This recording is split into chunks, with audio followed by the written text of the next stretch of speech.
Incompetent, stupid, unqualified, corrupt, or all of the above.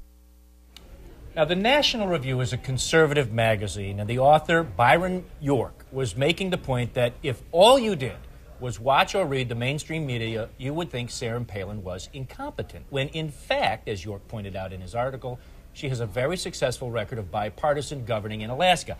I thought it was a very good article, Kira, and was going to use it to get together and answer the question of why her message of governing in Alaska is not getting out. So did she answer the question? Because I saw the interview, and it seemed like you guys were having this back and forth, and but she was going there. She sort of cut off and wanted to get it. She was eager to answer you. Sarah Palin was delightful. She could not have been nicer, very engaging, and eager to talk, Kira, because the governor's schedule, we were under strict time limits, as you know. We were getting rap from the campaign people. Now, I want you to see how that same question is played out and how I never really explained the point of the National Review before she finished answering the question. Yeah. Governor, you've been mocked in the press. Press has been pretty hard on you. The Democrats have been pretty hard on you, but also some conservatives have been pretty hard on you as well. The National Review had a story saying that, you know, I can't tell if Sarah Palin is incompetent, stupid, unqualified, corrupt, or all of the above. Who wrote that one? That was in the National Review. I don't have the author. I'd like to talk to that person. But they were talking about the fact that your experience as governor is not getting out. Do you feel trapped in this campaign, that your message is not getting out? And if so, who do you blame? No, I'm getting my message out right now through you and with you, Drew, to the American people who are watching CNN, and I appreciate this opportunity.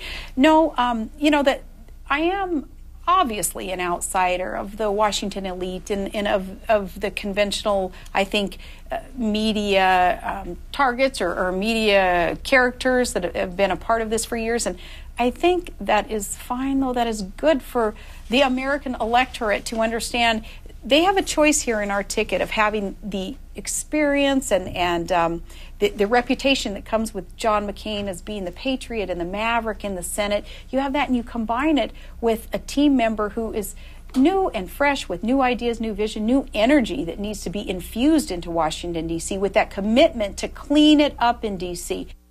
Now, when you understand the dynamic, she was jumping in, you were trying to finish to kind of explain the whole quote, right, but you were just being a gentleman and letting her finish her answer. Well, you know, you try to get a little rapport going. Now, yeah, look, she asked me for the author's name, and I couldn't remember it. I couldn't remember we do that all the York's time. name. But I wanted to keep the interview moving. So I got to the heart of the question, and really the heart of York's article in the National Review's article, which is, you're a successful governor. Why aren't you getting that message out? Which she answered. In no way did I intend to misquote the National Review. This exchange aired just once in the 6 p.m. hour, and as soon as the National Review brought it to our attention at 7:05, we immediately realized the context could be misconstrued. We cut that portion of the interview. It never aired again. We sent a statement to the National Review in an email explaining what had happened, that we had in fact cut the question from any further airings. Here's what it says. Drew was trying to express what Byron York was saying, but he didn't finish his thought and inadvertently left the impression it was York's view, rather than a commentary on how the candidate had been portrayed by others. We do not plan to re-air that portion of the interview. Bottom line, we go to journalism school. We should graduate not only with a diploma, but a big target on our forehead, because no matter what we say during a political season, and you're rushed and it's tight time, there's always going to be people out there that are going to criticize. You did a great job, Drew. Appreciate it. Appreciate you coming on. Clears it up. Well, I hope it does too. Let's move on.org. Okay.